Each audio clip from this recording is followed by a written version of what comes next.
estamos todos. Es un gusto el día de hoy que tenemos dos invitadas de lujo para iniciar un curso que constará de 4 sesiones sobre psicoanálisis y neurociencias, ¿no? Que yo creo que siempre es un aspecto que no estas dos disciplinas, a pesar de que están en el origen del psicoanálisis, como de que dejamos un poquito de lado esta cuestión de las neurociencias.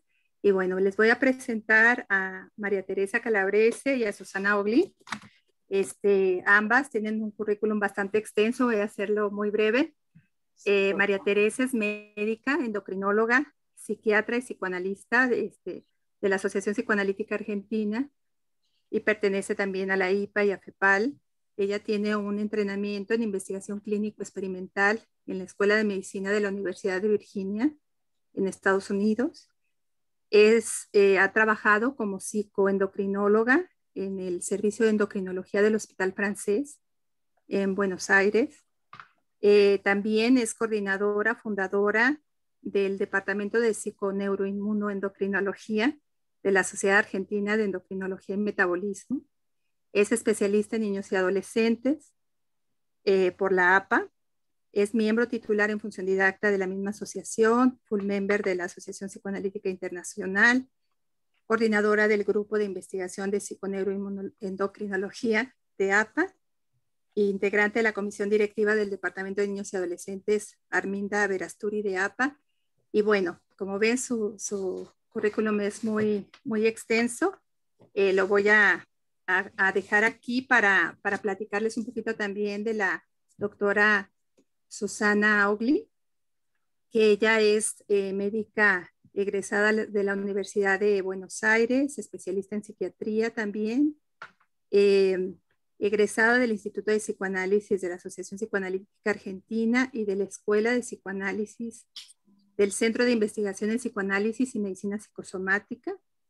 También tiene un curso de especialización en disfunciones sexuales, un magíster en psiconeuroinmunoendocrinología y bueno, con diferentes cursos de especialización en psicofarmacología, etcétera. También es miembro de APA y de la Asociación de Psicoanalítica Internacional, de FEPAL. Y bueno, me parece que con eso nos damos una idea de la experiencia que ambas tienen y de que va a ser un curso muy interesante, muy rico. Si les parece, les damos la palabra. Creo que empiezas tú, Tere. Y bueno, dejamos las preguntas, las pueden ir formulando a través del chat. Y al final se las planteamos a las ponentes para ir profundizando. ¿Sí? Adelante, Tere. Gracias. Cómo no, muchas gracias, Maripaz. Buenos días a todos, todas. Buenas tardes acá en Argentina. No sé si... Buenos días acá. Bueno, no sé si habrá gente de otras regiones.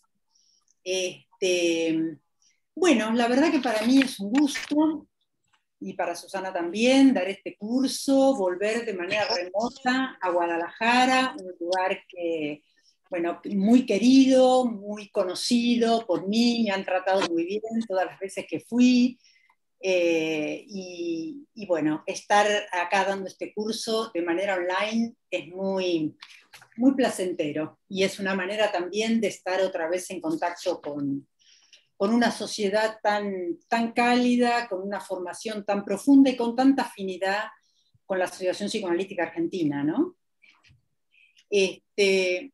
Bueno, voy a subir la presentación, esperemos que todo lo tecnológico funcione bien, porque mucho psicoanálisis, mucha neurociencia, pero poca tecnología. Así que vamos a probar a ver.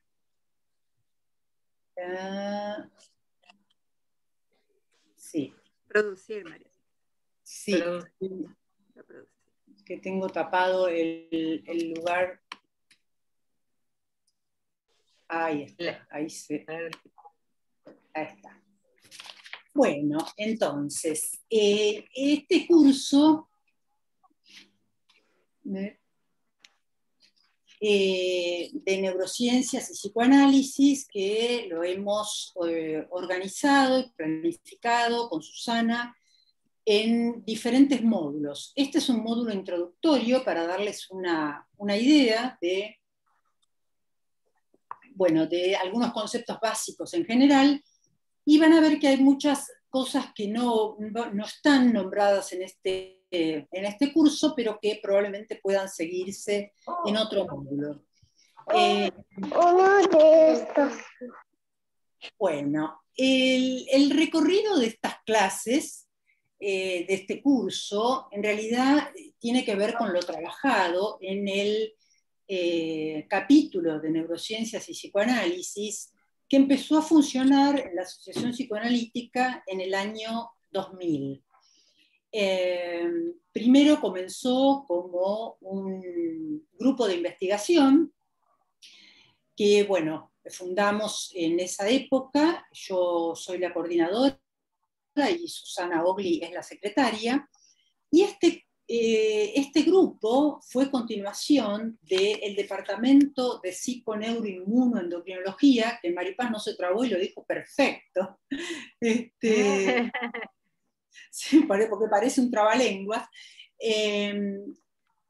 Fue continuación del departamento que creamos también en la Sociedad Argentina de Endocrinología y Metabolismo en la década del 90.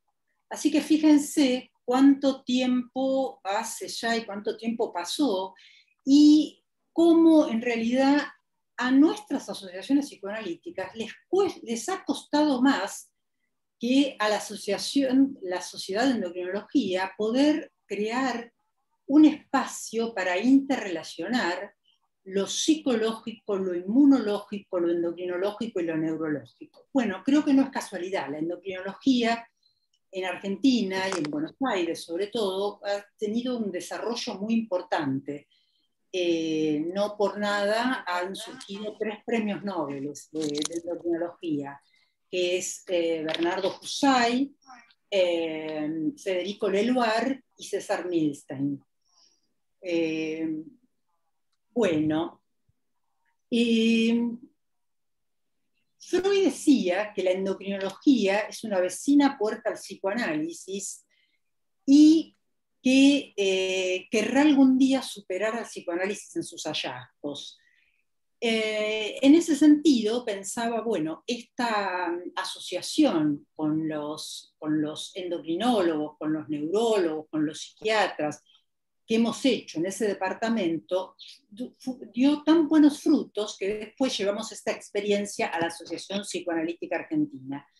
Por otro lado, quería también contarles que en el año 2000, Mark Solms, que es un referente en IPA sobre el tema de neurociencias, fue el chair de investigación en IPA hasta hace poquito, y es, bueno, él es de la Universidad de Sudáfrica, de Cape Town, pero también bueno, se formó en Londres y trabaja también en la Asociación Psicoanalítica de Nueva York, y él creó la Sociedad Internacional en Neuropsicoanálisis y la revista de neuropsicoanálisis, que funciona desde el año 2000, y bueno, que tiene mucha riqueza, y la pueden buscar. Tiene artículos muy interesantes de Damasio, Pansek, Ledoux, que son todos neurocientíficos que han interactuado con el psicoanálisis. Cuando Mark Solms vino a Argentina en el 2015, me acuerdo que contó esta revista, esta experiencia, y ahí aprovechamos para contarle que en este paisito de fin de mundo, en el mismo año que se creaba este grupo en Nueva York, se creaba el capítulo de neurociencias y psicoanálisis, y se mostró muy impresionado y con mucha alegría por esto, ¿no? Bueno, vamos a pasar a la segunda diapositiva. Los objetivos de este curso son hacer una articulación entre el psicoanálisis y las neurociencias, de manera de no subsumir una teoría en la otra.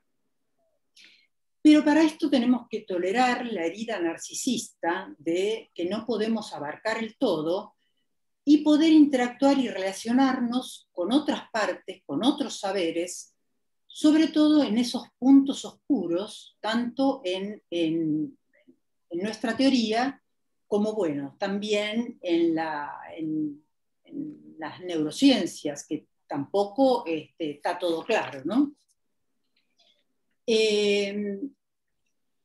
Entonces, tenemos que diferenciarnos de las teorías reduccionistas, sobre todo teorías que tienen que ver con lo conductual y que creen que, bueno, que todo se puede resolver a través tanto de lo biológico o de la conducta, y sobre todo no reducir un campo en el otro, sino aprovechar esos puntos de intersección entre los diferentes marcos teóricos.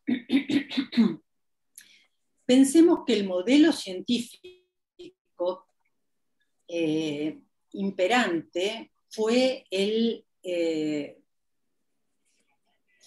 de separar para comprender. Y esto que fue muy útil, digamos, durante mucho tiempo, bueno, ahora necesita ser revisitado, revisionado, y todo esto que para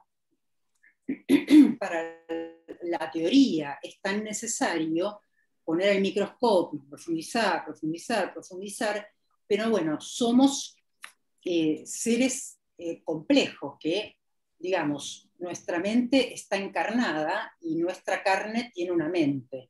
Entonces hay que hacer ese esfuerzo de integración. Una de las cosas que le preguntaban en un webinar a Mark Solms, un webinar de IPA, era si era necesario que en los institutos se diera formación sobre neurociencias a los candidatos. Y él decía que sí, que por supuesto era muy importante, porque, digamos, nos ayuda a comprender ciertas cuestiones y nos ayuda sobre todo a ver qué modificaciones técnicas tenemos que hacer para abordar mejor las conflictivas de nuestros pacientes, pero decía que el problema era que no había gente capacitada para dar ese tipo de formación. Por eso me parece que estos cursos, que ustedes también están como a la vanguardia, tratando de, bueno, de formar gente, de ampliar las barreras del conocimiento, justamente para que también poder, digamos, formar a los candidatos, que además las nuevas generaciones tienen mucho interés y piden y buscan, digamos, conocimientos que no sea solo lo clásico, lo que uno conoce. Bueno, el marco teórico al que nos referimos es la teoría de la complejidad. Es lo que Edgar Morin, en Introducción al Pensamiento Complejo, habla de que un sistema complejo es un sistema cuya, digamos, propiedades no se evidencian solo por la suma de las partes. O sea, un sistema influye sobre el otro produciendo complejidad. O sea, los parámetros tanto sociales, culturales, vinculares, biológicos, todos interactúan a la vez, pero no es que uno se suma al otro, sino que produce en el otro un efecto que influye en el anterior, y así se va produciendo un sistema complejo.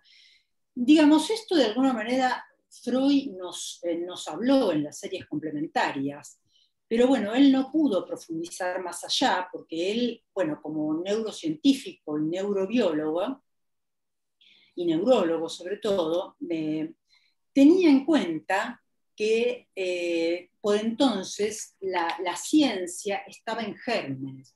Y él, bueno, si bien escribió el proyecto de psicología para neurólogos en 1895, recuerden que él lo desechó, se frustró, porque la verdad que intentó hacer una explicación neurológica sobre todos los descubrimientos en psicoanálisis que él iba haciendo, pero finalmente se frustró porque tenía elementos rudimentarios, pero él sugirió recomendó volver más adelante cuando las neurociencias estuvieran más adelantadas. Bueno, ese momento es ahora.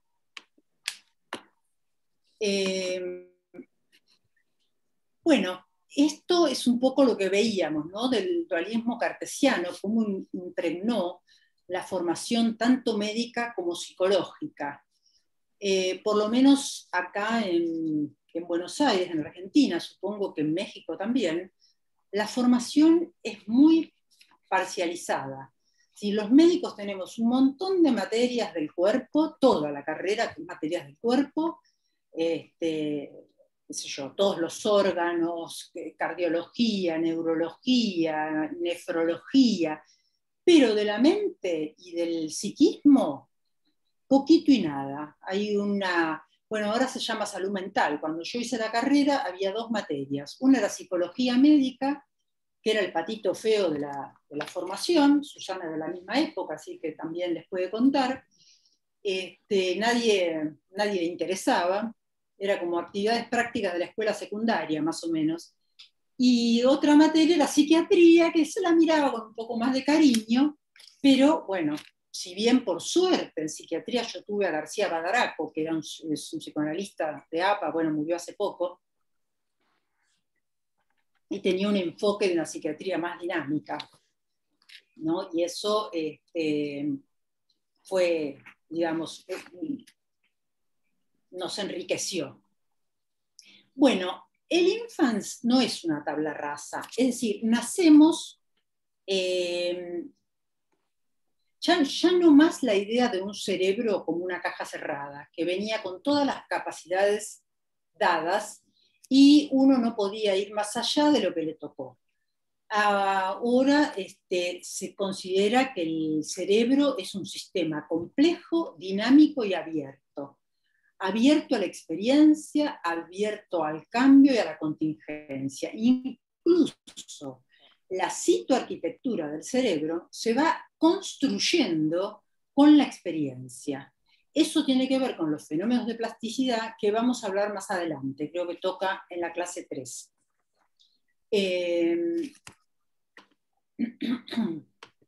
Nacemos, al igual que otras especies, con capacidades innatas. Estas capacidades son exigencias de la mente para desencadenar una acción. Es lo que Freud llamó un trabajo de la mente para desarrollar el yo. Huevo. ¿Cómo me deciste huevo? ¿Perdón? Bueno, estas exigencias de la mente se expresan como emociones y desencadenan conductas instintivas, como gritar, llorar, huir, luchar, ¿no? Estas son las capacidades que todos tenemos. Bueno, satisfacer nuestras necesidades requiere de la relación con el mundo exterior. O sea, para satisfacer nuestros apetitos, esas necesidades innatas, necesitamos la relación con el medio, la relación de objeto. Eso está mediado por el deseo que Freud llamó libido.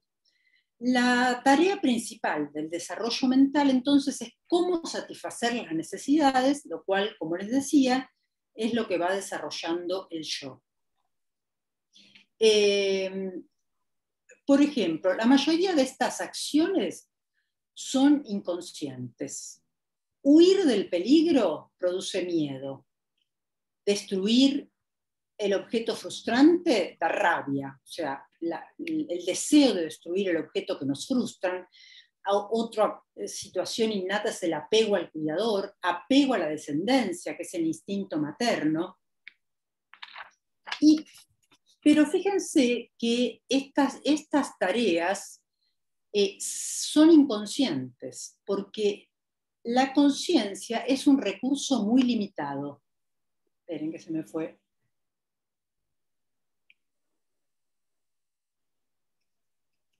Ahí está.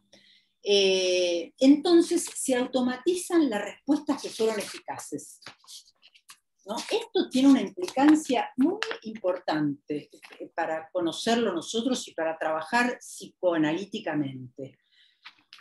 Porque esto tiene que ver con la compulsión a la repetición y con estas situaciones de cómo los individuos pasamos por las mismas situaciones sin darnos cuenta, ¿no? Como si uno le pregunta a un paciente, pero usted se da cuenta que elige siempre el mismo tipo de pareja que lo va a terminar frustrando. Sí, pero no puedo hacer otra cosa, dicen. Entonces, bueno, después les voy a dar algunos ejemplos clínicos de esto para que quede más claro. Entonces, la tarea principal de nuestro desarrollo mental es la necesidad de satisfacer los deseos. Bueno, y entonces los desórdenes, podríamos decir que los desórdenes emocionales son intentos fallidos de satisfacer esos deseos. Entonces acá pusimos lo que el tratamiento psicoanalítico, ¿cuál sería el propósito fundamental del tratamiento psicoanalítico? Sería poder ayudar a los pacientes a encontrar nuevos y mejores caminos vinculares para satisfacer esos deseos. Modificar esos planes de acción que dijimos automáticos. Identificar esas emociones dominantes, esas pulsiones dominantes que nos revelan el significado de los síntomas. Esa reactivación se hace en el presente a través del fenómeno de la transferencia. Y la represión hace resistencia a esa reactivación, lo que motiva que los tratamientos psicoanalíticos necesiten una cierta durabilidad y de alta frecuencia. Y luego, o sea, hay que reconsolidar esos nuevos caminos que dijimos al principio, encontrar nuevos y mejores caminos para satisfacer los deseos. Les voy a poner un ejemplo clínico de esta semana. Una chica, para entender esto, ¿no? Una joven de 19 años que, bueno, se separa del novio con el que estuvo un año en pareja y, bueno, hace una crisis tremenda, todo el tiempo llorando, no puede vivir sin él. A mí me consultó hace poquito, hacía 3 meses que se había separado del novio, y dice que ya tenía cansados a todos, porque llora todo el tiempo, los amigos ya no saben más cómo ayudarla. Pero ¿qué logró esta chica? Esta joven, digamos, sus padres están separados, son padres muy, yo diría, muy infantiles, que con poco sostén, poca capacidad de conexión con esta joven. Y entonces ellos, cuando se separaron, por ejemplo, decidieron que ella tiene un hermano menor, decidieron que los hijos vivan 15 días con la madre y 15 días con el padre. ¿Por qué? Para tener justas las cuentas de lo que le corresponde a cada uno pagar. Entonces, bueno, hacen los gastos fijos, lo dividen por 2 y después 15 días la casa de la madre y 15 días con la casa del padre. Los 2 padres han hecho pareja con gente mucho menores que ellos, incluso el padre tiene una pareja abierta. La novia principal, como me dice ella, es una joven que tiene poquitos años más que ella, una joven de 23 años, y después tiene otras parejas. Sí, parece el pequeño perverso polimorfo el papá, ¿no? Y son incapaces digamos, de conectarse, de tener empatía con qué le pasa a los hijos que están girando de una casa a la otra y que no tienen un lugar fijo donde quedarse. Incluso dicen que en la casa del padre se siente muy incómodo porque es un departamento chiquito, oscuro, que les gusta mucho más la casa de la madre, pero ella es incapaz de decírselo, porque está acostumbrada a que los padres son los que piensan en su propio beneficio. Entonces, ¿qué hace esta chica? Digamos, cuando se separa del novio, logra el apego seguro que estos padres son incapaces de darle. Pero en esta situación de llanto, de angustia, entonces sí, la escuchan, la cobijan. Incluso en una sesión apareció que ella se iba a dormir en la cama de la madre, la madre está con el novio, convive con el novio. Y le digo, ¿qué te metías en el medio? Me dice, no, al lado de mi mamá. Y no, primero lo echó al novio de la madre, que se fue a un colchón, y después ella lograba dormir con la madre. Y después se fue ella al colchón y le daba la mano de la madre todo el tiempo. Entonces, esto es un poco lo que decía, que son estos planes automáticos que están ante la pérdida de objeto, ante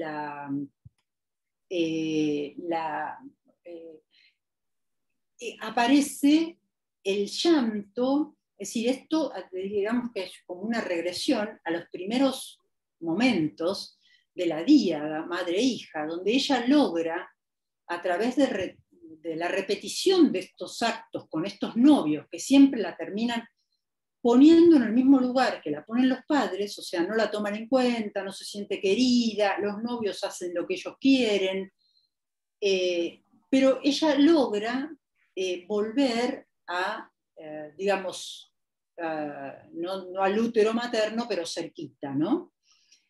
Y entonces es importante no solo hacer consciente esta conflictiva y esta problemática, sino que hay que hacer algo más para que esto no se reitere.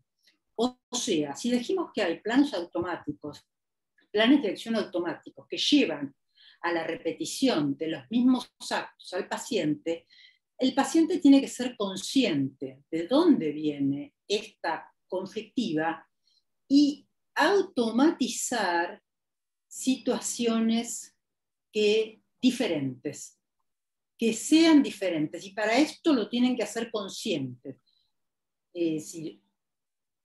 No solo conscientes de qué es lo que está reprimido, sino también qué es lo que está automatizado y que cuando dice no puedo hacer otra cosa, empezar a mostrarle que sí puede hacer otra cosa, pero que tiene que abandonar el apego, digamos, el beneficio secundario o beneficio primario sería en este caso, que la lleva a reiterar en la realidad, en el aquí y ahora, situaciones para lograr algo que ya pasó y que nunca más lo va a poder lograr. Eso está perdido. Y eso también hay que hacer como digamos, poder desprenderse de aquello que ya no se va a poder lograr, pero lo que sí se va a poder lograr es los efectos que eso dejó. Eso se va a poder modificar. Bueno, creo que esta es la última diapositiva, así después sigue Susana, que para darle más tiempo, porque el tema que ella va a encarar es un poquito más complejo. Yo les quería dar una integración general. Bueno, en la eficacia de la clínica del tratamiento psicoanalítico, hay evidencias que muestran que el tratamiento psicoanalítico tiene mejores resultados que otras terapias a largo plazo. Incluso su efecto continúa aún después del fin del análisis. Los tratamientos farmacológicos, que pueden ser muy útiles, sobre todo en ciertas problemáticas y en ciertas conflictivas que no permiten pensar o que no permiten en insomnio, en situaciones que son necesarias, pero en realidad son tratamientos sintomáticos y hay que pensar que no curan, pero sí pueden ser coadyuvantes del tratamiento psicoanalítico y sobre todo permitir, si se baja la ansiedad y se permite que el paciente pueda dormir cuando hay problemas de insomnio, puede permitir que el tratamiento psicoanalítico actúe. Yo les puedo referir a los trabajos de Marian Lesinger-Bollever, que es una alemana que estuvo acá en la Sanders Conference y cuando se hizo el Research Training Program, que es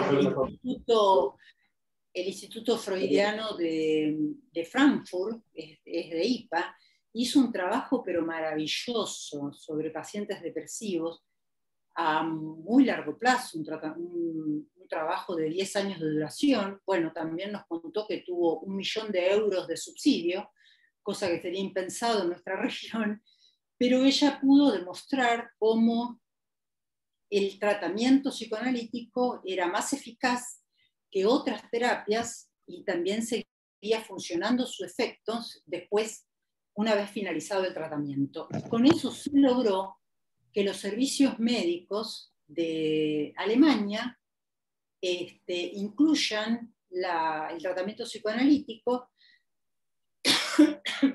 lo cubran, digamos, que esté cubierto por los servicios médicos. Bueno, yo voy a parar acá, a ver, esperen, para darle lugar a Susana, voy a sacar la presentación para que ella pueda subir la de ella. Si hay preguntas, después, en todo caso, las hacemos a ver, cuando termine Susana. Bueno, ya podés subir tu presentación, Susana.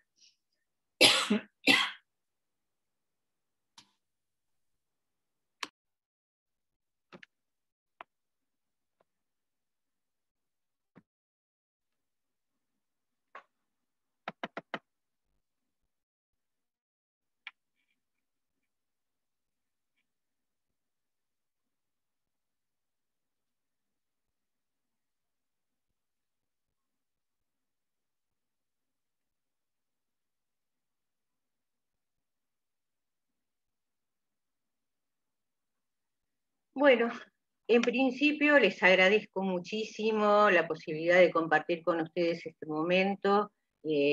Cuando ya pasemos este episodio tan desgraciado que nos azota a todos como esta pandemia, espero poder no solo acercarme a ustedes virtualmente, sino también presencialmente y poder conocer Guadalajara y compartir ese lugar tan bonito, como dice Tere, y tan agradable y tan cálido para nosotros.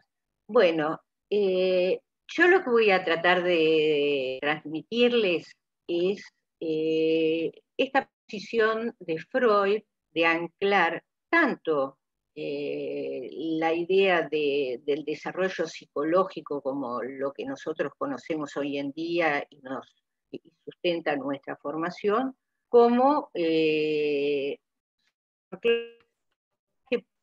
profundo, serio, comprometido también con su lugar de proveniencia, que eran la neurociencia. Él fue neurólogo, fue investigador en neurología, y en función de transmitirles en los primeros trabajos de Freud esencialmente, cómo este doble anclaje, cómo este proceso estocástico entre la neurociencia y la emergente psicología se va produciendo. Para eso voy a traer a colación los primeros trabajos de Freud. Y bueno, el primer trabajo que vamos a ver es una monografía de Freud, un trabajo de Freud publicado sobre la afasia. La afasia es un trastorno, para el que no tenga formación médica, la afasia es un trastorno que en su momento llamaba además mucho la atención, porque era un trastorno de una persona que no tenía esencialmente ninguna otra patología, pero que de pronto había una alteración en el habla, ya sea que no comprendía las palabras, no las recordaba, no las articulaba, y tenía trastornos en el lenguaje sin un compromiso evidente de otras funciones. Al ruedo salieron los grandes neurólogos de neurología, como Broca o Wernicke o Pierre Marie, y desarrollaron teorías sobre la afasia. Esta teoría inicial lo que era que lesiones en determinadas áreas del cerebro, como el área de Broca como el área de Broca o el área de Wernicke, producían estos trastornos. Y después el resto del cerebro eran hiatos exentos de función, de los cuales lo único que existía en el resto del cerebro eran conexiones. Esta fue la que se llamó teoría de la localización. Esta teoría de la localización, muy reconocida en su momento y que aún siguió vigente durante muchísimos años, es la que se encarga de rebatir en este trabajo.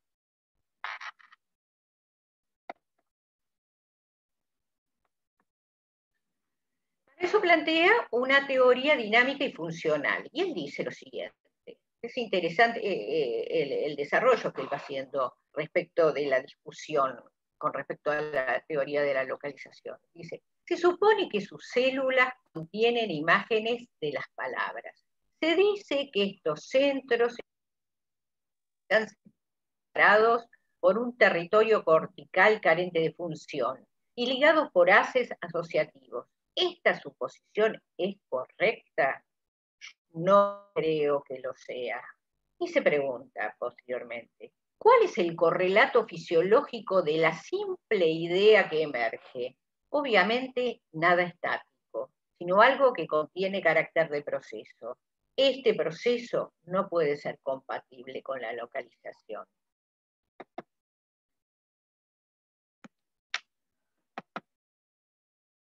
Y trae al rodeo una idea que, imagínense ustedes, 1890, era una idea totalmente asincrónica, no era una idea que tuviera mucho que ver con el pensamiento de la época. Habla sobre la dependencia concomitante. Dice lo siguiente, la relación entre la cadena de sucesos fisiológicos que se dan en el sistema nervioso y los procesos mentales probablemente no sea de causa-efecto. Aquellos no cesan cuando estos comienzan. El proceso psíquico es, por lo tanto, paralelo al fisiológico, un concomitante dependiente. Fíjense qué idea interesante para un Freud de 1890, ¿no? Y además sostiene esta bifrontalidad de Hano, ¿no? Entre estas dos caras de un mismo proceso, entre la percepción y la asociación, que es una idea que Freud desarrolla, lo va a retomar en Histeria, lo va a retomar en distintos trabajos a lo largo de toda la obra, y la pregunta es, ¿se puede percibir sin asociar? Si un sujeto no tiene un background de asociaciones, ¿cómo distingue lo que percibe? ¿Cómo puede ser eficaz una percepción? Esto nos mete en este concepto. Desde acá, desde la afasia, desde la crítica a la afasia y a la clínica y el análisis de la clínica de la afasia, que es extenso en esta obra, porque, ojo, yo tomo algunos elementos muy puntuales, pero él hace un análisis muy extenso del tipo de afasia, de por qué, cuál es la clínica de ello.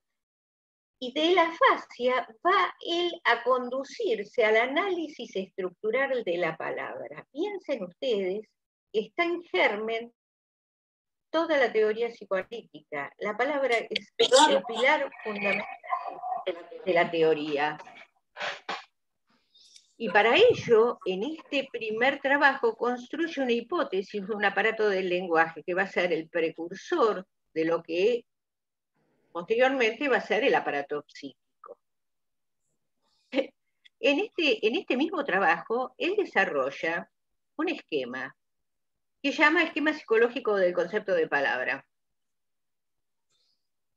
Y dice, el concepto de palabra aparece como un complejo cerrado de imágenes y el complejo de objeto, el concepto de objeto como abierto. Este mismo esquema es el que va a reproducir él muchísimos años después en lo inconsciente. En general, todos lo conocemos este mismo esquema, porque aparece en el apéndice C del trabajo de Freud en la metapsicología del 15, en lo inconsciente. Y es un esquema muy interesante y que además hoy mantiene incluso desde la neurobiología, una actualidad extraordinaria. Palabra como una imagen sintética. Supongamos que la palabra se refiriera a cualquier objeto, un teléfono. El teléfono, a su vez, tiene una sustentación, la palabra teléfono tiene una sustentación en elementos visuales, táctiles, acústicos. A ver, se me ha ido ahí está. Visuales, acústicos, distintos elementos que componen esta representación al objeto, la experiencia que hemos hecho con el objeto, y son elementos abiertos porque se siguen sumando elementos, mientras que la palabra sigue siendo solo una. Esta palabra está sustentada en una red de conceptos que tienen que ver con la noción del objeto. La palabra a su vez se relaciona con una imagen de la palabra escrita y con la palabra leída. Y a su vez con la imagen motriz, la articulación de la palabra misma. Vuelvo a decirles, esto es un concepto sumamente interesante porque después en los concomitantes de la represión y demás iremos viendo cómo funciona la represión o no de la palabra y qué elementos del objeto toman su lugar. Pero esto aparece muy precozmente, un descubrimiento en la obra de Freud, ya en 1890, previa a toda construcción sobre el psicoanálisis.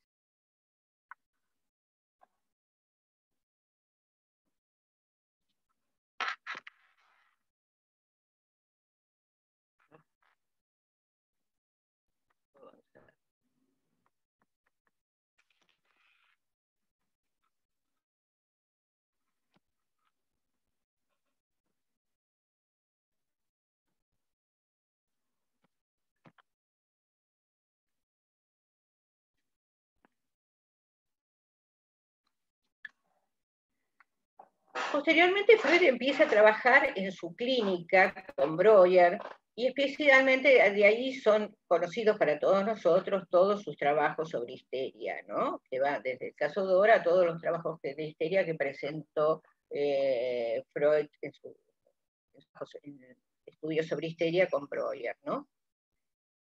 Y él en ese periodo está muy apasionado en escribir algo y se lo comenta de esta manera a su amigo Fries. Dice, me encuentro tan atollado en la psicología para neurólogos que me consume por completo. Jamás he estado tan intensamente preocupado por cosa alguna. Esta psicología me ha hecho desde tiempos inmemoriales, pero desde que di con las neurosis se ha tornado mucho más próxima. Este trabajo de la psicología para neurólogos tiene para Freud un doble cometido. Por un lado la psicología, y por el otro lado la neurología. Dice, la psicología intenta extraer de la psicopatología, de sus estudios de las neurosis, que pueda ser útil, todo aquello que pueda ser útil para sentar las bases de los procesos psicológicos normales. Y hacia la neurología plantea construir una teoría del funcionamiento mental, introduciendo en ella un enfoque cuantitativo, una suerte de economía de la energía nerviosa, cuestión que va a sustentarse en toda la obra posterior de Freud. En 1906, Camillo Golgi y Santiago Ramón y Cajal reciben el premio Nobel. El científico italiano ha aportado su técnica de tinción, mientras que el español logra, mejorándola, y visualizar con ella las neuronas. Es interesante porque en el discurso final ambos ponen de manifiesto un conflicto. Golgi defiende la teoría reticular del sistema nervioso en el que las neuronas conforman un sinsisio sin solución de continuidad entre ellas. Teoría que en ese momento todavía era vigente. Cajal, por el contrario, sostiene su revolucionaria teoría neuronal. Las neuronas son elementos discretos y existe entre ellas hiatos llamados sinapsis. Es un nombre acuñado por Sherrington, un discípulo de Cajal, que estudió con él en España. Y entonces acabamos de las neurosis a las barreras de tacto. Lo que Cajal evidencia desde su observación en el microscopio, que son las sinapsis, Freud lo infiere desde la clínica y no lo llama sinapsis, sino lo llama barreras de contacto. ¿Y por qué busca este concepto? Porque esta idea de que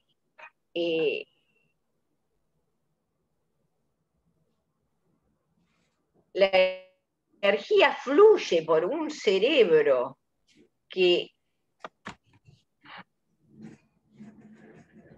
mantiene como una estructura continua, sin solución de continuidad, la idea de una energía libremente fluente, sin barreras, como plantea la teoría reticular, no le permite construir su propia teoría, como la memoria, la defensa, la elección de respuestas, tanto un estímulo exterior como uno endógeno, que en determinado momento se incremente la energía, sino que esta idea de que todo fluye no permite hacer distinciones, no permite hacer diferencias. Entonces, no le quedó menor recurso que plantear una situación de diferencia. A ver. ¿Puedo pasar?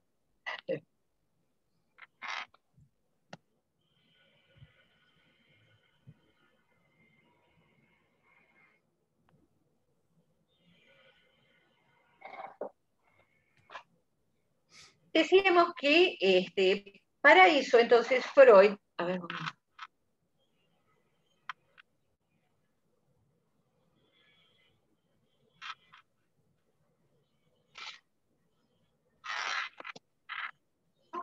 ahí está.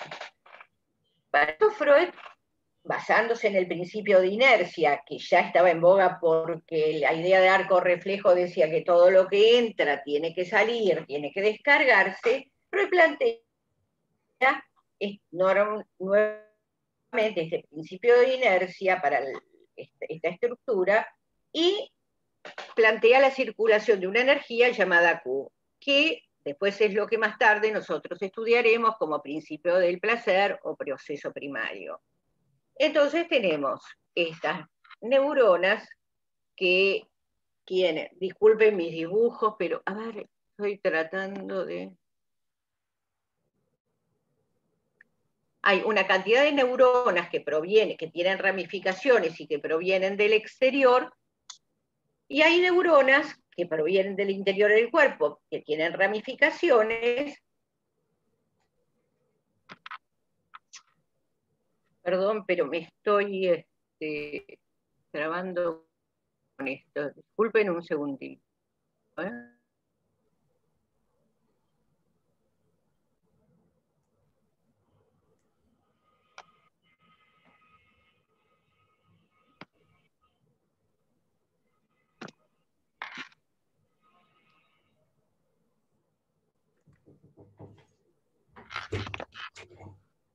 Bueno, estas neuronas que tienen terminaciones en el exterior son las neuronas que reciben estímulos externos.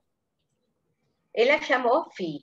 Y están las neuronas que provienen del interior del cuerpo, que tienen ramificaciones, y a las que acceden excitaciones correspondientes al interior del cuerpo. Ahora, a estas terminaciones nerviosas la energía fluye libremente. Estas debería transmitirse por el resto de esta cadena neuronal y descargarse. Pero ¿cómo hacemos para que determinadas excitaciones alcancen un nivel y puedan realmente imprimir una diferencia, elegir un camino y demás? Entonces, Freud no le quedó más remedio que plantear el tema de las barreras de contacto. Estas barreras de contacto eran barreras que había entre estas neuronas y estas otras neuronas, las que llamó Psi, que permitían que estas barreras de contacto, toda la energía proveniente del mundo exterior o del interior del cuerpo se incrementara. Con lo cual ya podríamos hacer una descarga más elaborada y permitir una descarga más compleja.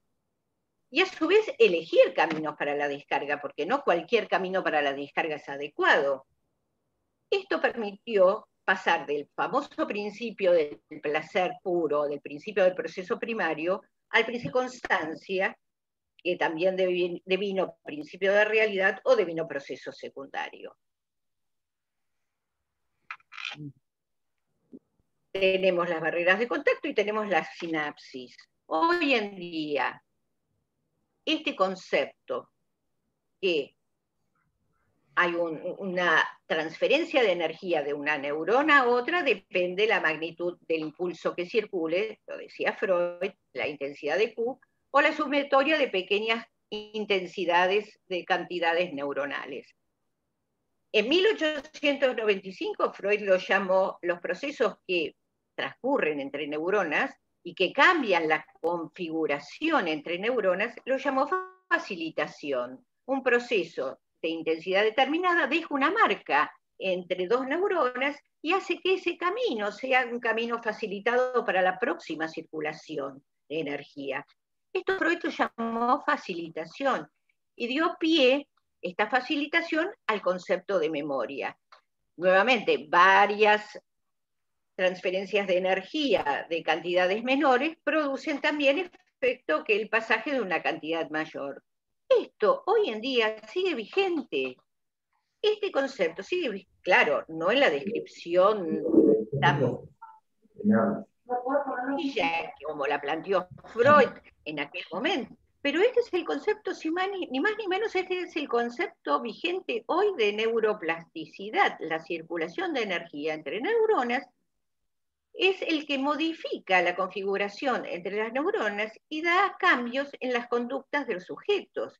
Y esto se configura como memoria en lo que uno llama la potenciación de largo término.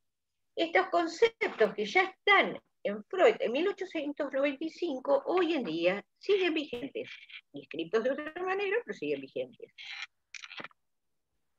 Volvemos al esquema anterior.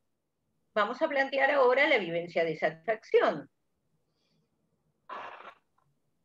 Nuevamente, desde el interior del cuerpo, en estas pequeñas neuronitas que hay acá, y en las terminaciones reciben estímulos del interior del cuerpo. Llegan a atravesar o no las barreras de contacto, sí, siempre y cuando se acumule y se acopie energía. Y se configura entonces un estado de... Pasando estas barreras de contacto se produce en un principio una descarga refleja. Supongamos que es un bebé. Esta descarga refleja, este acopio de energía, este pasaje de energía, produce una expresión emocional, lo cual con la expresión de las emociones, el grito, el llanto, lo cual convoca al objeto asistente.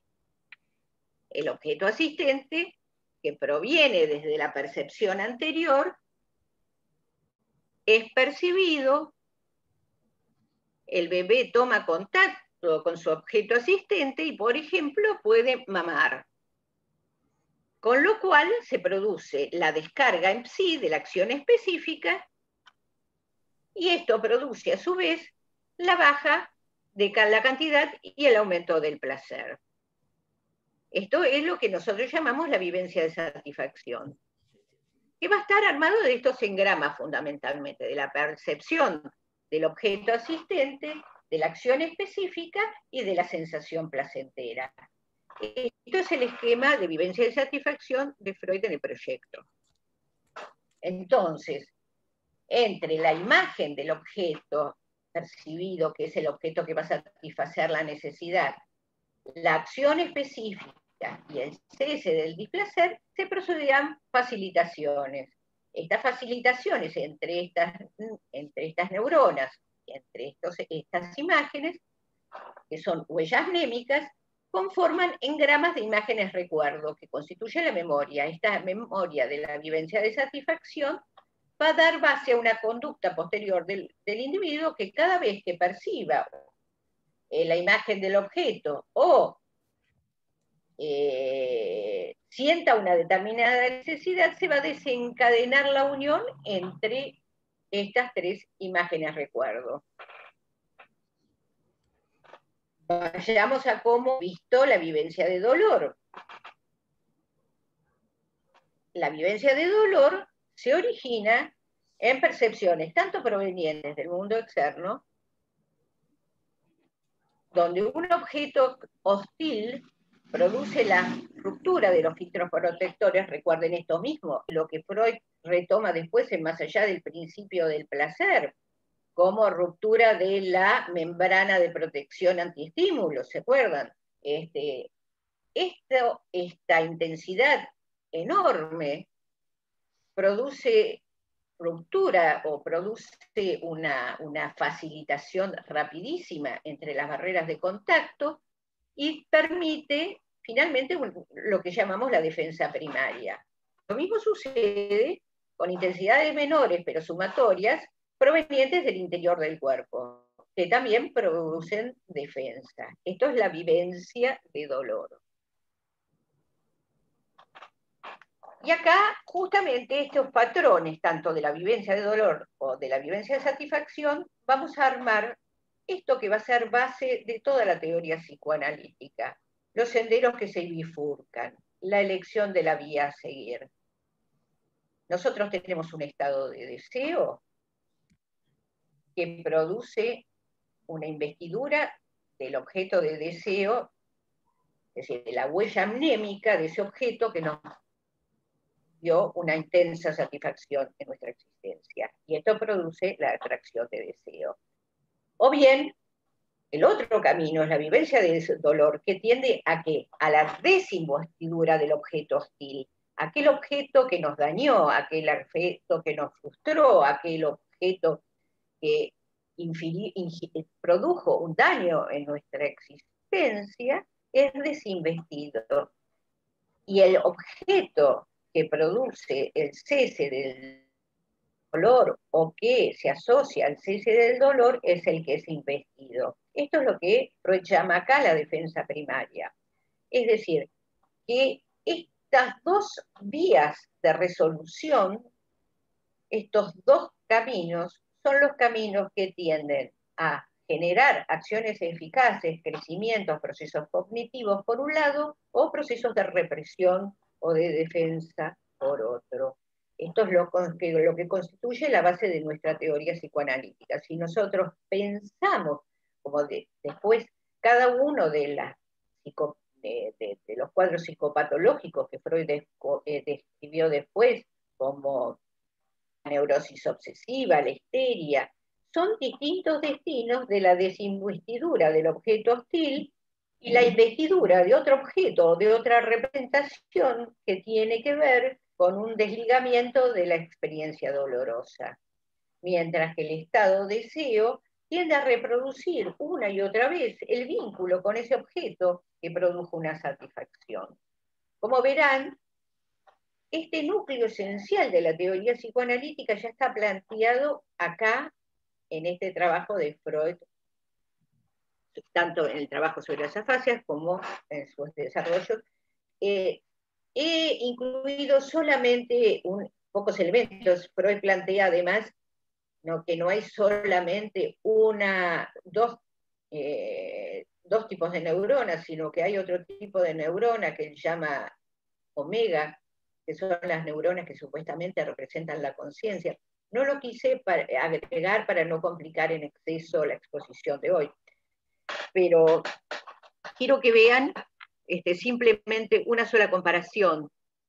Este es los otros esquemitas, que son esquemitas dibujaditos por mí para representar las ideas de Freud.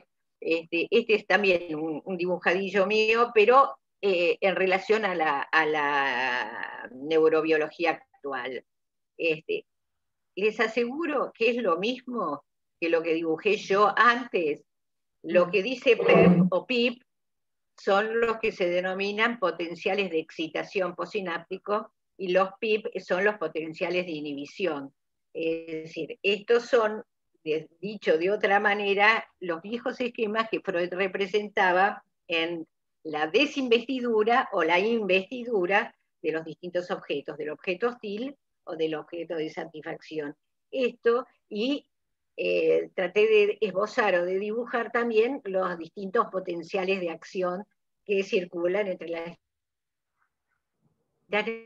neuronas, que es más o menos en neurobiología actual lo que esquemáticamente Freud pudo representar en un esquema bastante primario, porque no tenía todos estos elementos, ni sabía de qué se trataba la circulación de esta energía, es lo que Freud representó en 1895. Quiero decir que a mí me parece que Freud dejó cajoneado el proyecto porque se encontró con un descubrimiento del cual no podía dar cuenta, porque las cosas que uno lee atentamente leyendo el proyecto tienen toda la teoría psicoanalítica condensada y un poco más, y que realmente se encontró con un eureka, con un Aleph, con un Leibniz. Era demasiado para poder desarrollar con los elementos que Freud tenía en ese momento, no los podía desarrollar ni desde la neurociencia ni desde la construcción de una psicología. Y creo que vale la pena que retomemos estos conceptos porque nos muestran que se puede llegar a conceptos científicos desde un lado, desde otro, apoyándose en un lado o apoyándose de otro, a conceptos que después van a iluminar otros conceptos. El que es revolucionario descubre elementos, no desde la evidencia simple, sino desde la inferencia compleja. Y bueno, mostrar un poco esto y un poco a ustedes.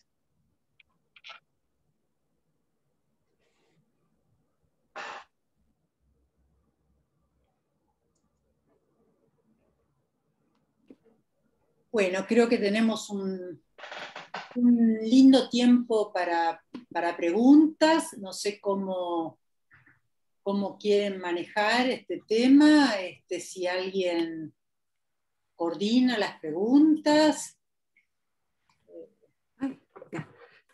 si las hace por chat. Habíamos quedado que por chat, pero hasta ahorita todavía no tenemos preguntas. Si alguien quiere expresar alguna idea o duda o pregunta, comentario, adelante.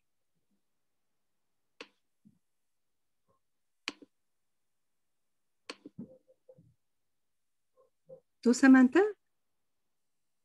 ¿No? No te muevas, Samantha, porque vas a tener que hablar. Yo vi que Hola, levantaste la Olga, mano. qué gusto verte. ¿Cómo estás, María Teresa? Muy Qué gusto bien. verte. Sí. Yo voy a decir algo, me encantó la exposición. Y me parece, de repente te voy a decir lo que pensé. Estaba viendo llegué tarde obviamente, pero todo el mundo me encantó. Había un esquema y lo veía y tú lo explicabas.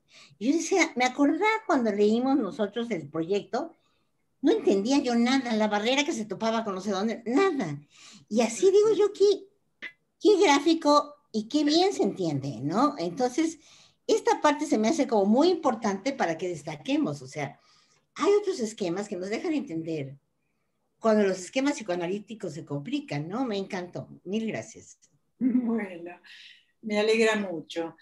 Sí, yo creo que en esta temática, bueno, hay, como hablaba al principio, esquemas muy reduccionistas que no permiten hacer esa integración, esto que mostraba Susana, de cómo al principio ya de Freud tenía en germen, porque infería muchas cosas que la neurociencia de su época no le permitía poder entender más allá, pero cómo poder volver a Freud después de todo este recorrido y estos aportes de otras saberes y otras ciencias, permiten, si uno quiere simplificar, si uno entiende las cosas, las puede simplificar.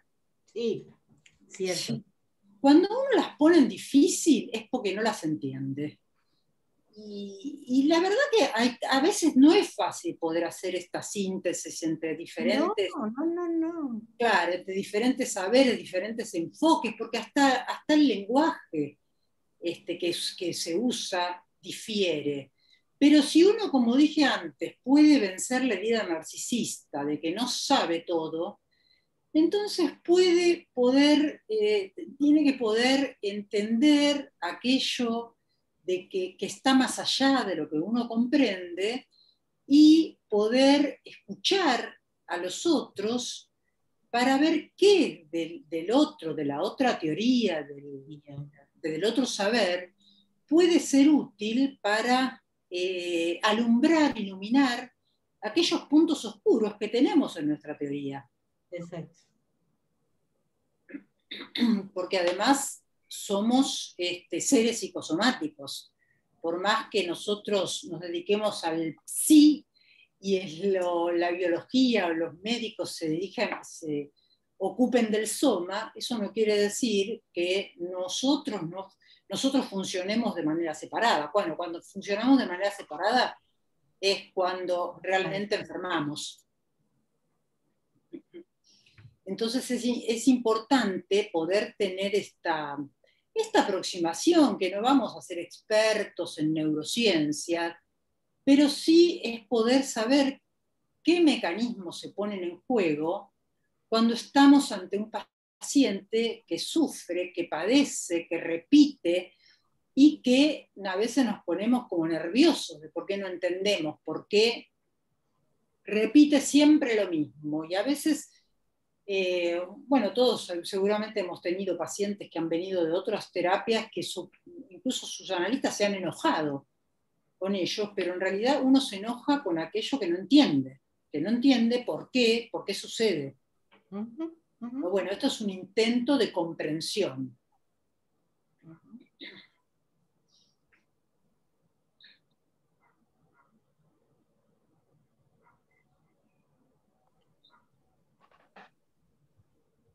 No sé, Susana, si querés, mientras la gente va pensando y se anima, acá estamos para pensar entre todos, ¿no?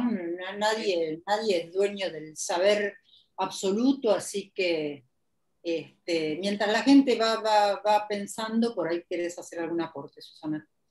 Sí, yo lo que quería comentar un poco es que la idea de traerles un poco esto era para que ustedes pudieran ver como entre líneas, cómo este espíritu de intersección y de búsqueda de espacio común entre una cosa y otra no es originariamente nuestro. La idea freudiana desde un comienzo de apoyatura. Siempre hubo un pie acá y otro pie acá. Y siempre que hubo algún descubrimiento o alguna la época pudiera tomar, esto es importante, inclusive él se hizo muchas preguntas y en función nosotros encontramos a veces aporías, situaciones sin salida, que no sabemos muy bien, a veces esos pacientes complejos, cuyo abordaje se hace muy difícil, con más cuya yo no sé si otro lugar no sé si todos tienen problema, pero no te escucho a veces, no se cuelga. Se escucha cortado. Se escucha cortado. A ver. ¿Susana solo? O sea, a mí también se oía cortado. No, sí se escucha cortado. ¿Sí? Allá. A ver, parece. ¿Ahora? Sí. Ahí va. A ver. Sí, a ti se te oye bien, María Teresa. Sí. Es que parece que su banda ancha está débil. Aparece un anuncio que la banda ancha de Susana está débil. Ahora se desapareció. ¿Ahora? Sí te oigo. Bueno, Más o menos. Dale. Bueno, eso decía que yo creo que a veces situaciones muy complejas que abordamos con pacientes complejos, necesitamos recursos diferentes y a veces apelar a todos estos cuyo no creció todo política, irían a ampliar muchísimo más la capacidad terapéutica de terapéutica podría ser. Yo, supongamos, es decir, nosotras en el grupo estudiábamos pacientes cuya posición respecto de una determinada acción y no podía parar el impulso para poder accionar una y otra vez sobre la misma acción, y nosotras tendríamos que replantearnos a veces cómo, y ya del análisis, esto no nos ofrecía nuevas aristas, y pensar qué elementos en la teoría de la técnica podríamos implementar desde, por ejemplo, desde la combinación con las neurociencias, para que, por ejemplo, pensar qué pasa en este paciente con su circuito de recompensa y cómo actuar para poder inhibir esa descarga de manera espontánea y directa. Y realmente son aristas que nos permiten una acción terapéutica más amplia y que en determinados pacientes nos ayuda, como también nos ayuda en determinado momento elegir qué conducta terapéutica tener o no, en pacientes con trastornos, en pacientes con que pueden ser medicados o no. Es decir, cuestiones que nosotros abordamos y que por ahí, incrementando nuestra capacidad terapéutica, basándonos en otras áreas del conocimiento, no solamente de la neurociencia, sino también de todo el conocimiento somático, es decir, la endocrinología, la inmunología. Creo que son aportes importantísimos que nosotros podemos hacer en casos complejos, en casos de situaciones difíciles. Nuestro abordaje se amplía enormemente en la medida que ampliamos nuestro campo de conocimiento y nuestra posibilidad de apoyatura. Candel decía que la nueva línea de científicos tienen que ser una línea que apliquen en este área de conocimiento, tiene que ser en general, formación comprometida tanto en un área como en la otra. Es decir, tienen que tener conocimientos más amplios, no sesgarnos tanto y poder ampliar nuestra mira. No solamente va a servir para nosotros para que ampliemos nuestros conceptos y digamos, miren qué coincidencias interesantes hay, sino también para ampliar nuestra capacidad terapéutica. Y eso se van a beneficiar nuestros pacientes, sin duda.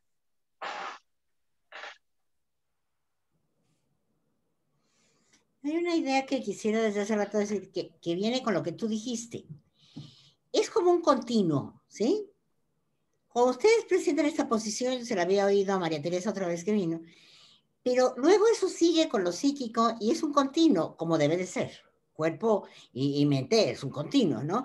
Entonces, todo ese lío de que fue primero el huevo o la gallina. Pero al final, eso es lo que estás planteando tú. Al conocer el continuo, se amplía tu visión. Porque además uno influye al otro y el otro al otro. Entonces, esta posición a mí me entusiasma mucho porque es mucho más rico.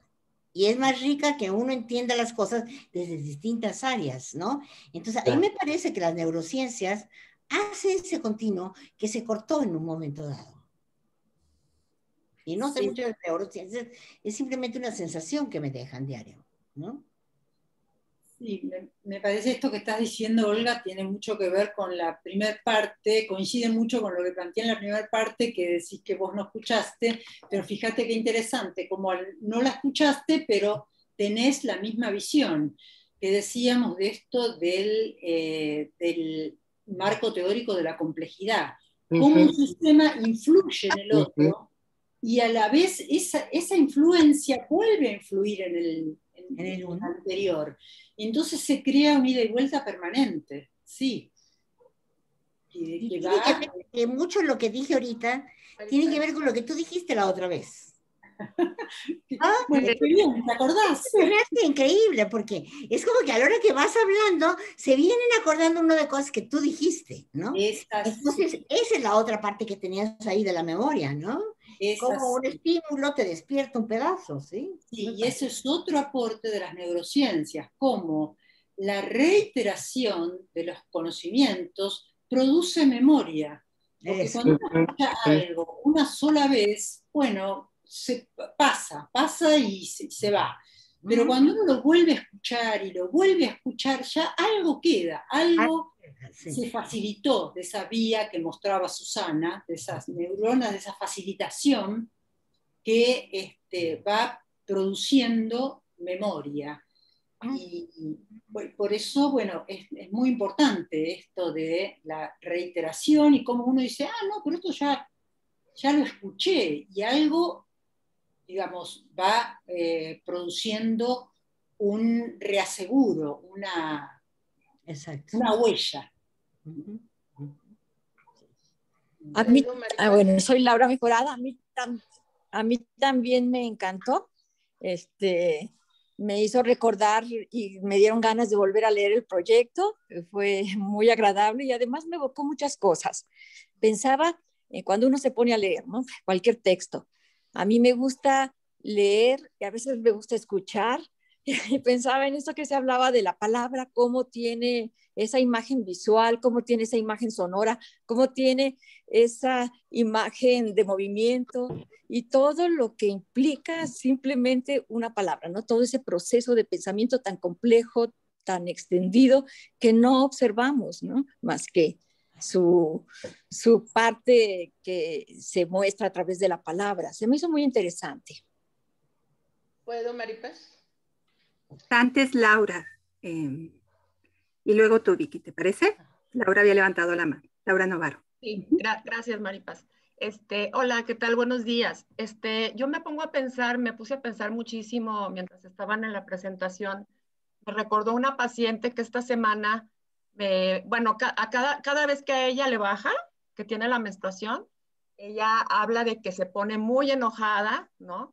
Entonces, a mí me hicieron reflexionar mucho porque todo el tiempo uno como psicoanalista quiere ponerlo en lo emocional y qué pasa, como ponerlo en qué te está moviendo, ¿no?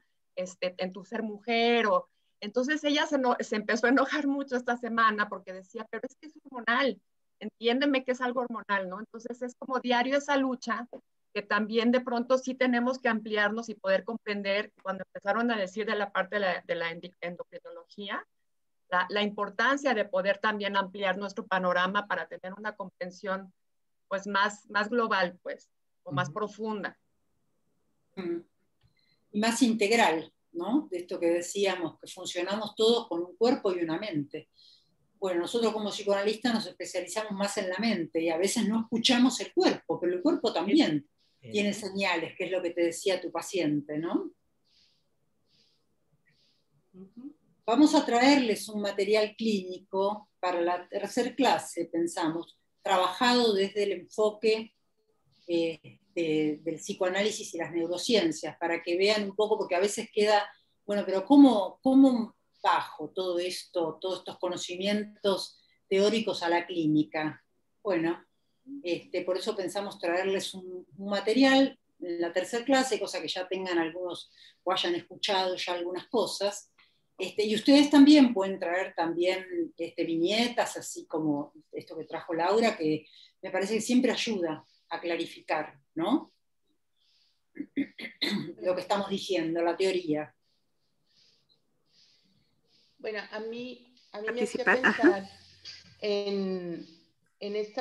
a mí me hacía pensar cuando las escuchaba, o sea, después de hace tiempo, bueno, ya habíamos leído el proyecto y a mí me encantó, la verdad, pero ahora escuchándolas y como repasando todo esto y la forma tan clara en que lo explicaban, o sea, así con esquema y todo, me hacía pensar en toda la parte de lo psicosomático y las vías de facilitación también como un síntoma, o sea, es tan difícil muchas veces de erradicarse, porque ya como que tiende a hacerse lo mismo y lo mismo, ¿no? O los pacientes que dicen, o sea, siempre elijo el mismo tipo de pareja, ¿no? Entonces, como ya vías ya determinadas previamente, y que es difícil, pues, moverse de ahí, ¿no? Entonces, pues, Y con lo psicosomático pensaba en esta lámina que hablaban del principio de placer, o sea, o las vías que llevan hacia la consecución del dolor o del placer, y cómo se va afianzando, y cómo se ha visto, pues, ¿no? Cómo lo psicosomático va siendo como una medida para paliar el dolor psíquico también, pero yo decía, bueno, ¿por qué algunos pacientes o por qué algunas personas eligen como la vía del dolor y otros la del placer? Entonces, como que hay diferentes cuestionamientos, pues, que me voy haciendo, ¿no? Y con todo esto de lo psicosomático, y por qué uno elige una vía, por qué otro otra vía, ¿no?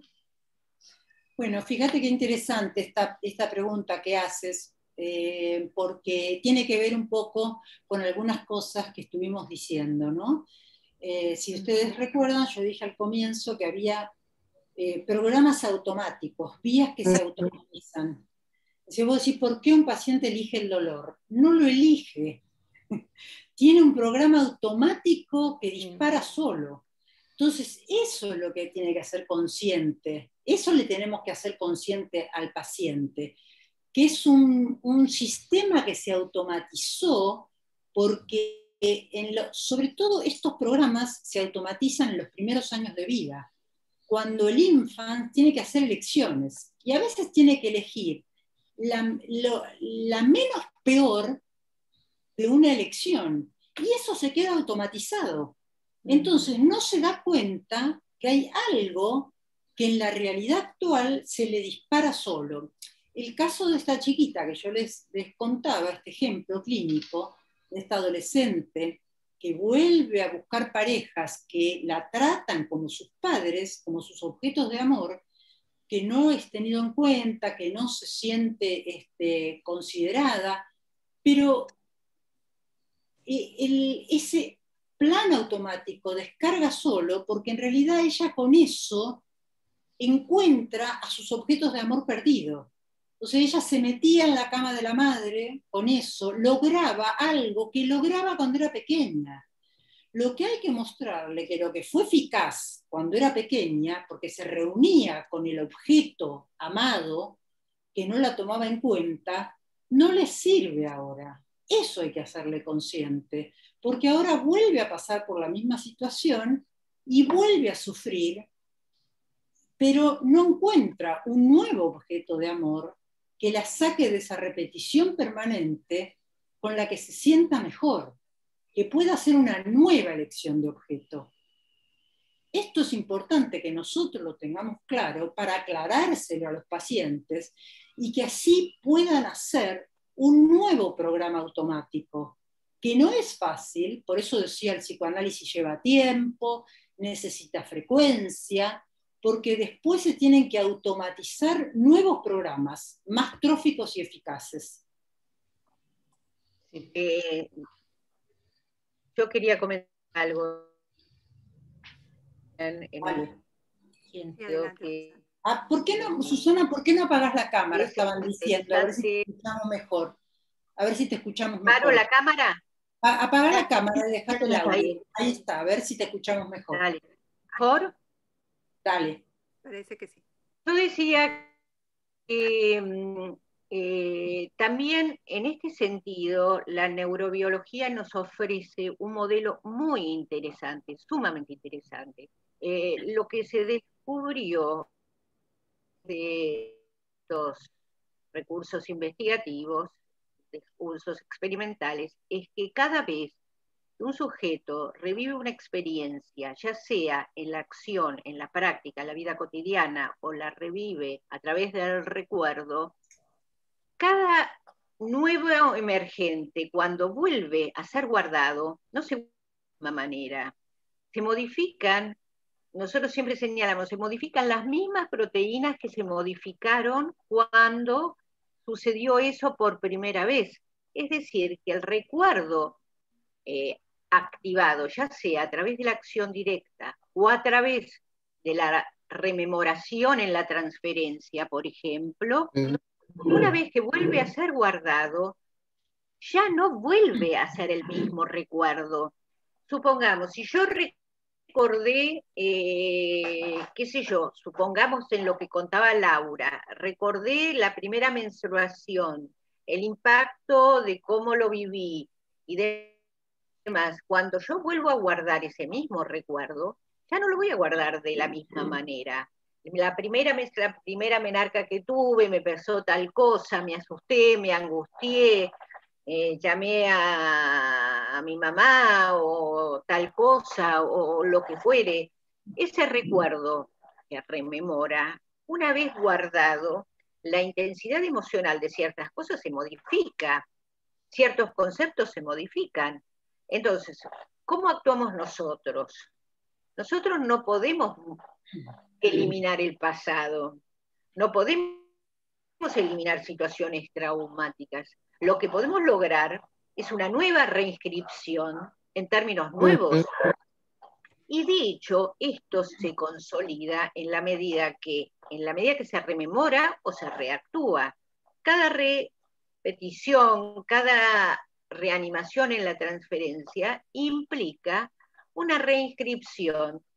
Freud se preguntaba en algún momento si hay una doble inscripción o no hay una doble inscripción. Yo creo que no hay dobles inscripciones.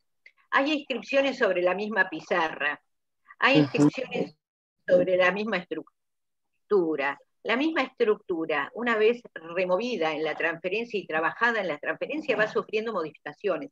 A veces esas modificaciones son imperceptibles en la primera de cambio. Las primeras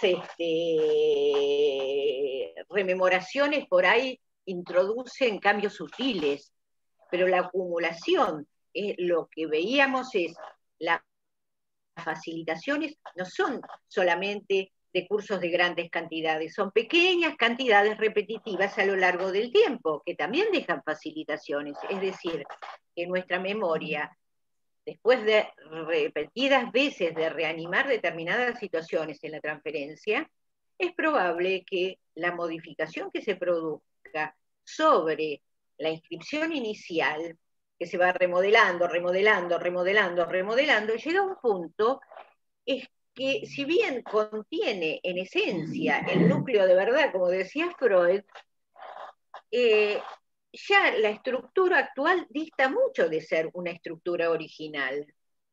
Y es esta mutación la que nos permite a nosotros tener una eficacia terapéutica.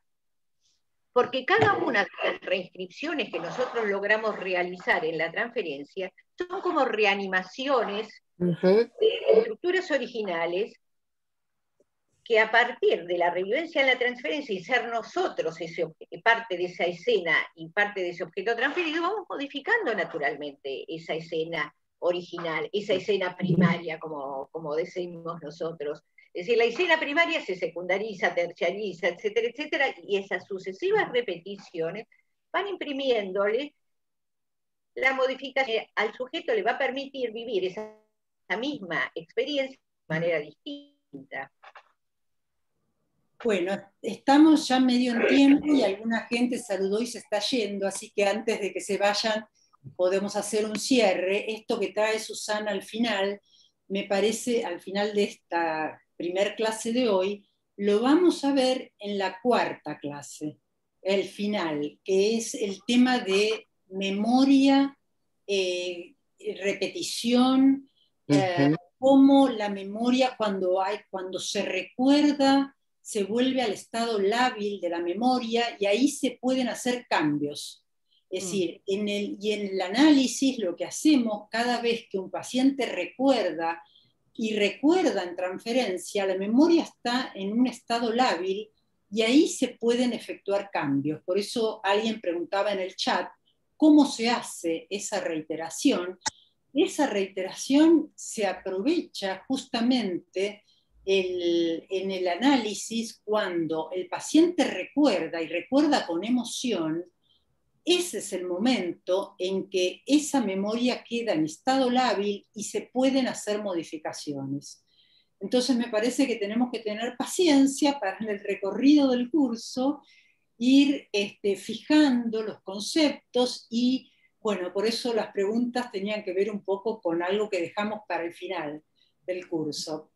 Pero me parecen, la verdad, muy interesantes todas las preguntas, los aportes, cómo se fue armando la clase.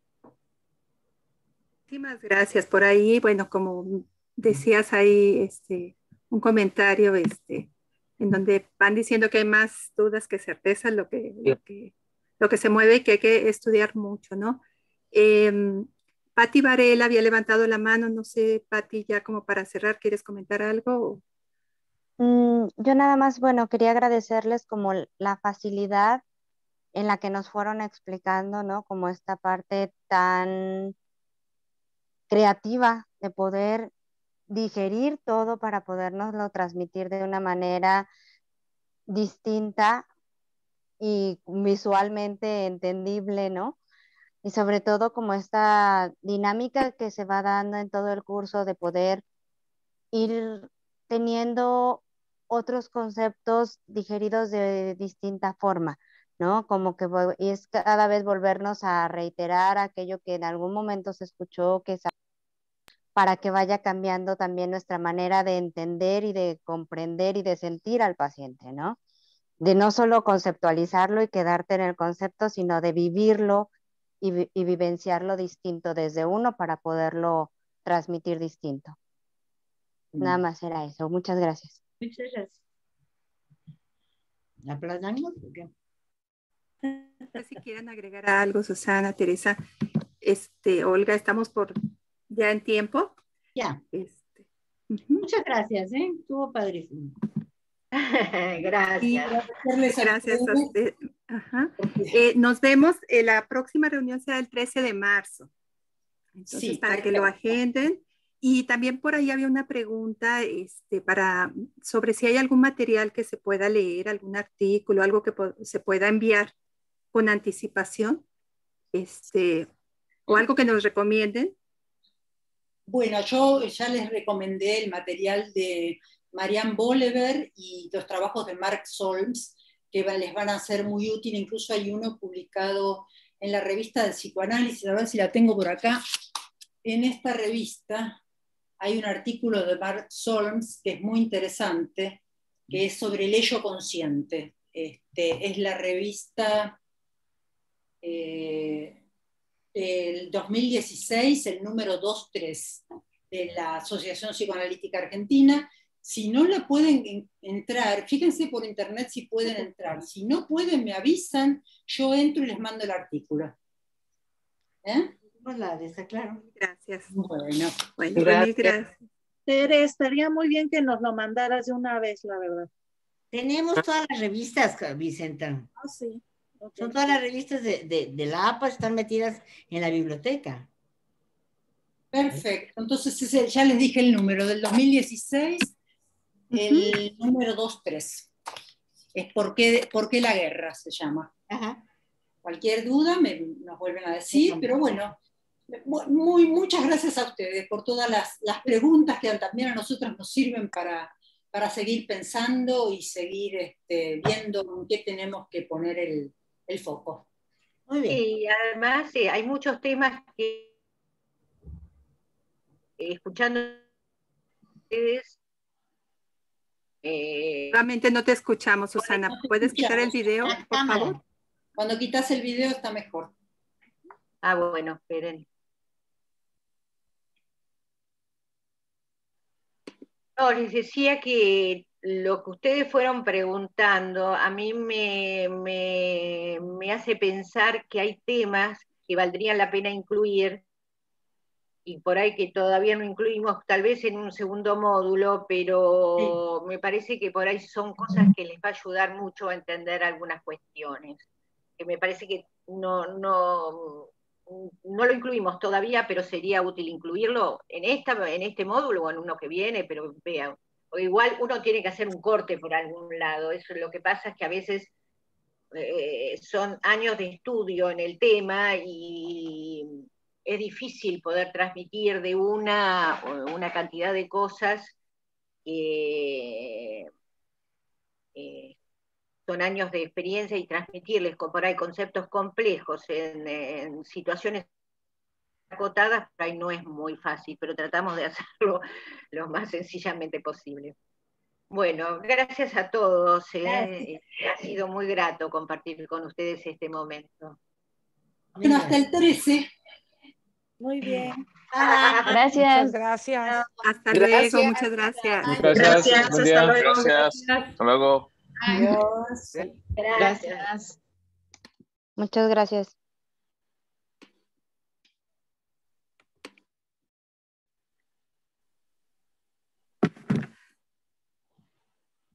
Parece que ya mandó el trabajo Pablo Paitia. Lo encontró por ahí. Qué bueno. Sí. Entonces, déjame, ahorita lo busco. ¿A dónde lo mandó? Aquí al chat de Zoom. Ajá. Aquí estás, Pablo, ¿verdad? Sí. Sí, aquí sigo. Sí, Lo acabo de encontrar. Además que, bueno, este está publicado por la revista de psicoanálisis de Lima, pero se llama Ley Inconsciente. Creo que es el que mencionó ella, de Mark Solms. Y sí menciona algo de lo... Perfecto. Sí, lo porque buscamos uno de los... también. Ajá. La de APA, pero yo creo que sí va a ser este. ¿Lo ves, Vicenta? Yo ahorita lo descargo y te lo mando también. Ándale, o se los pues. mandamos a todos. Ay, sí, yo también lo quiero, Maripaz. Sí. Claro que Muchas sí. gracias a Pablo y felicidades por tu velocidad, Pablo. No, de nada. También te lo mando por chat, Maripaz, para que lo Muchas gracias, Pablo. Ajá, sí, gracias. Hasta Abrazo luego. a todos, que estén muy bien. Hasta Igualmente. luego. Adiós.